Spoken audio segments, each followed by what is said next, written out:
Hello and welcome to MLG classes. Today we are going to read the chapter The Happy Prince. So let's start the chapter. High above the city, on a tall column, stood the statue of the Happy Prince.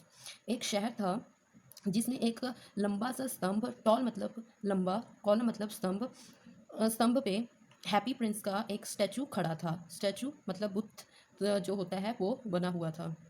He was glided all over with thin leaves of fine gold. वो पूरे का पूरा सोने की पतली पतली पत्तियों के साथ जड़ा हुआ था. ग्लाइडेड मतलब जड़ा हुआ होना. For eyes he had two bright fires. उसकी आंखों में दो चमकदार नीलम जड़े हुए थे. फायर मतलब नीलम. And a large red ruby glowed on his sword healed.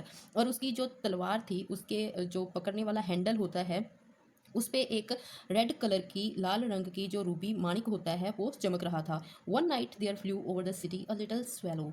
एक रात उस शहर पे एक छोटा सा अबाबिल, अबाबिल होता है एक पक्षी होता है, वो उड़ता हुआ आया. His friends had gone away to Egypt 6 weeks before but he had stayed behind. Then he decided to go to Egypt too.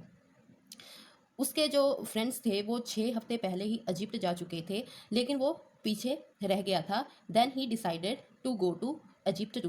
फिर उसने भी इरादा किया, डिसाइड करना मतलब इरादा किया कि वो भी इजिप्ट जाएगा. All day long he flu and at night time he arrived at the city. सारा दिन वो उड़ता रहा और रात के समय वो उस शहर में आया. Where shall I put up he said. उसने कहा कि मैं यहाँ कहाँ पे रुकूंगा, यहाँ कहाँ पे ठहरूंगा. पुटअप एक ईडियम है, इसके और बहुत सारे मतलब है लेकिन इसका यहाँ पे जो मतलब है वो है ठहरना. वो सोचता है कि मैं यहाँ कहाँ पे ठहरूंगा. I hope the town has made preparations. और कहता है कि मुझे उम्मीद है कि शहर में कोई ना कोई इंतजाम तो ज़रूर होगा. Then he saw the statue on the tall column. फिर वो उस जो स्तंभ बना हुआ होता है, लंबा सा स्तंभ होता है, वो देखता है कि उस पर एक स्टैचू बना हुआ है. I will put up here he cried. वो कहता है कि मैं यहीं पे ठहरूंगा. It is a fine position with plenty of fresh air. So he alighted just between the feet of the happy Prince. और कहता है कि ये बहुत ही अच्छी जगह है और यहाँ पे बहुत ही ज़्यादा ताज़ा हवा मिलेगी. और वो अलाइटेड मतलब उतरना, ठीक हैप्पी प्रिंस के पैरों के बीच में उतर जाता है. I have a golden bedroom, he said softly to himself as he looked around and prepared to go to sleep. वो अपने आप से ही बड़े धीमे सुर में बात करता हुआ बोलता है और आसपास देखता हुआ बोलता है कि मेरा गोल्डन का बेडरूम है, और सोने की तैयारी करने लगता है. But just as he was putting his head under his wing a large drop of water fell on him. लेकिन जैसे ही वो सोने के लिए अपने पंख को फैलाता है, अपने सर के नीचे रखने के लिए, एक बहुत बड़ी पानी की बूंद आके उस पर गिर जाती है. What a curious thing he cried. वो बोलता है कि ये क्या अजीब सी चीज़ है. There is not a single cloud in the sky. The stars are quite clear and bright and yet it is raining. वो कहता है कि आसमान में एक भी बादल नहीं है, तारे भी बड़ी अच्छी तरह से चमक रहे हैं और फिर भी रेनिंग हो रही है, वर्षा हो रही है. Then another drop fell. फिर दूसरी बूंद उस पर गिरती है. What is the use of statue if it can not keep the rain off. He said. वो बोलता है कि इस स्टैचू का क्या फ़ायदा अगर ये बारिश से मुझको नहीं बचा सकता. I must look for a good chimney pot. और कहता है कि मुझे लगता है कि मुझे किसी अच्छे से जगह पे जहाँ चिमनी वगैरह बनी हुई हो वहाँ उसको उस जगह को ढूंढना होगा. And he determine to fly away. और वो इरादा करता है कि वो उड़ जाएगा. But before he had opened his wing, a third rope fell and he looked up and saw. Oh, what did he see? और फिर वो उड़ने के लिए अपने पर फैलाने लगता है, लेकिन क्या देखता है कि अचानक उस पर तीसरी बूंद जो है वो गिरती है और वो ऊपर की तरफ देखता है. ओ व्हाट डिड ही सी. और क्या देखता है. The eyes of the happy Prince were filled with tears and tears were running down his golden cheeks. Happy Prince की आंखें आंसुओं से भरी हुई थी और जो आंसू थे उसकी सुनहरी गालों पर बह रहे थे. His face was so beautiful in the moon light that the little swallow was filled with pity. उसका चेहरा चांद की रोशनी में इतना सुंदर लग रहा था कि जो स्वेलो था उसका दिल दया के साथ भर गया. He said who are you. तो स्वेलो उससे पूछता है कि आप कौन हो. देन हैप्पी प्रिंस आंसर करता है कि I am the happy prince. Why are you weeping. Then ask the swallow. Then फिर स्वेलो जो कहता है कि फिर आप रो क्यों रहे हो, अगर आप हैप्पी प्रिंस हो देन फिर आप रो क्यों रहे हो. यू हैव क्वाइट ट्रेंच्ड मी. और कहता है कि आपने मुझे बहुत भिगो दिया है. ट्रेंच्ड मतलब भिगोना. When I was alive and had a human heart answer the statue I did not know what tears were. Happy Prince का स्टैचू उसको जवाब देता है कि जब मैं ज़िंदा था और मेरे में ह्यूमन हार्ट था, इंसानों का दिल था, मुझे नहीं पता था कि आंसू क्या होते हैं. For I lived in A palace. क्योंकि फॉर मतलब क्योंकि मैं एक पैलेस में रहता था. Where sorrow is not allowed to enter. जहाँ पे दुख और तकलीफ को आने की इजाज़त ही नहीं थी। My courtiers called me the happy Prince and happy indeed I was. मेरे जो दरबारी थे वो मुझे हैप्पी प्रिंस कह के बुलाते थे और मैं असल में ही हैप्पी था। इंडीड मतलब असल में। So I lived and so I died. ऐसे ही कहता है कि मैं जिंदा रहा और ऐसे ही मेरी मौत हो गई। And now that I am dead they have set me up here so high. और कहता है कि अब जब मैं मर गया हूँ तो उन लोगों ने मुझे यहाँ पे सेटअप कर दिया। सेटअप मतलब स्थापित करना।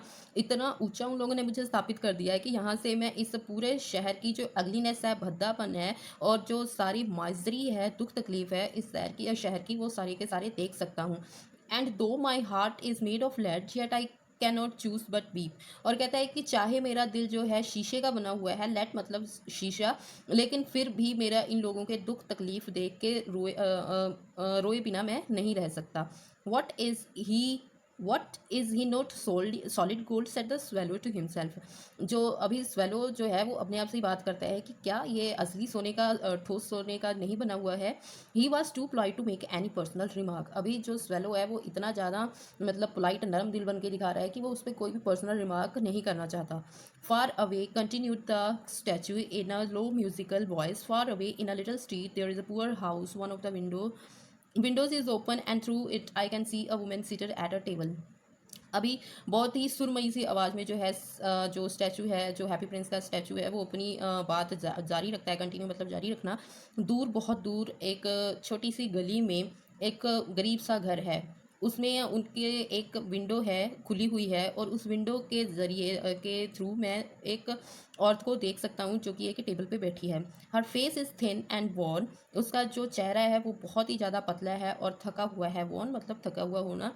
And she has coarse red hand all pricked by the needle. और उसके जो हाथ हैं वो बड़े रूखे सूखे लाल हुए पड़े हैं। लाल कैसे हो गए कि नीडल जो है उसके पूरे हाथों पे लगी हुई है। निडल मतलब सुई, कपड़े सिलने वाली सुई होती है। प्रिक्ट मतलब जो सुई है उसके हाथों में कई बार चुभ जाती थी कपड़े सिलते सिलते। So she is poor she is a सेमेस्ट्रेस।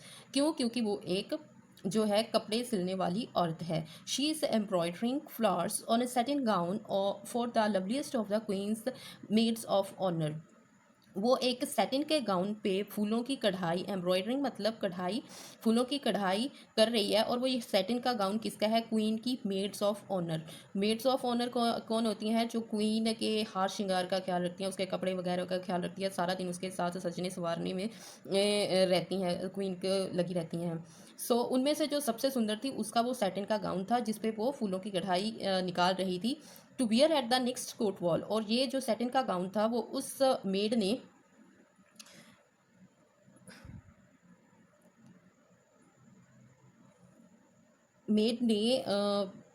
Next जो कोर्ट बॉल होगी, कोर्ट मतलब दरबार, बॉल मतलब होती है पार्टी, जो अगली दरबार की पार्टी होगी उसमें पहनना था। In a bed in the corner of the room her little boy is lying.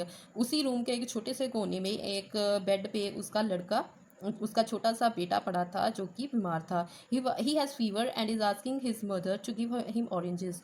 वो बीमार था, उसको बुखार था और वो बार बार अपनी मदर से ऑरेंजेस की डिमांड कर रहा था, उससे संतरे मांग रहा था।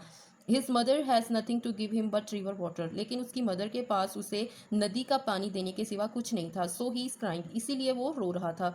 Swallow little swallow will you not bring her the Ruby out of my sort healed.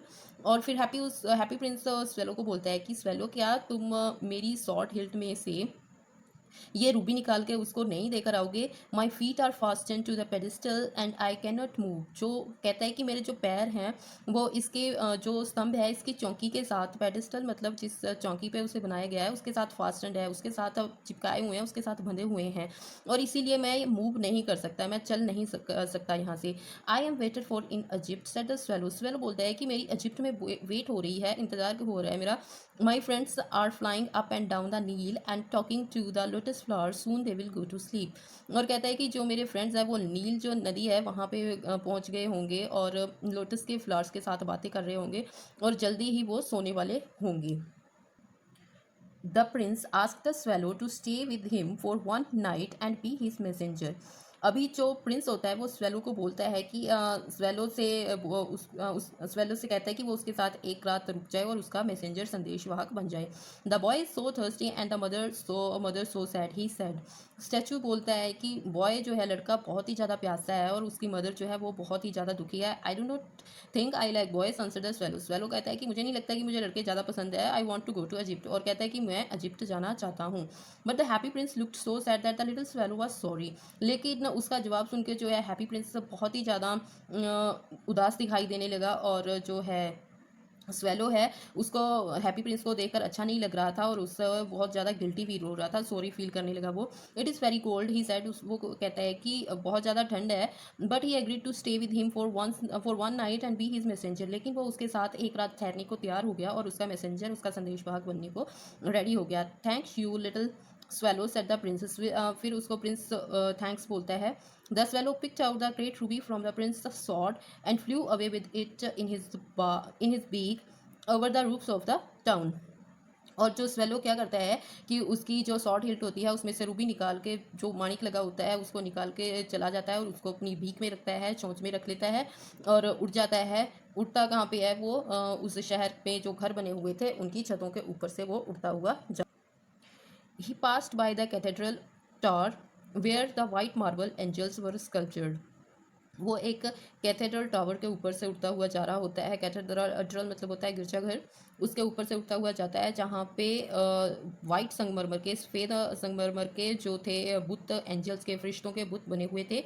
I passed by the palace, he passed by the palace and heard the sound of dancing. फिर वो एक palace, महल के ऊपर से गुजरता है और नाचने गाने की आवाज़ें उसे सुनाई देती हैं। A beautiful girl came out on the balcony with her lover.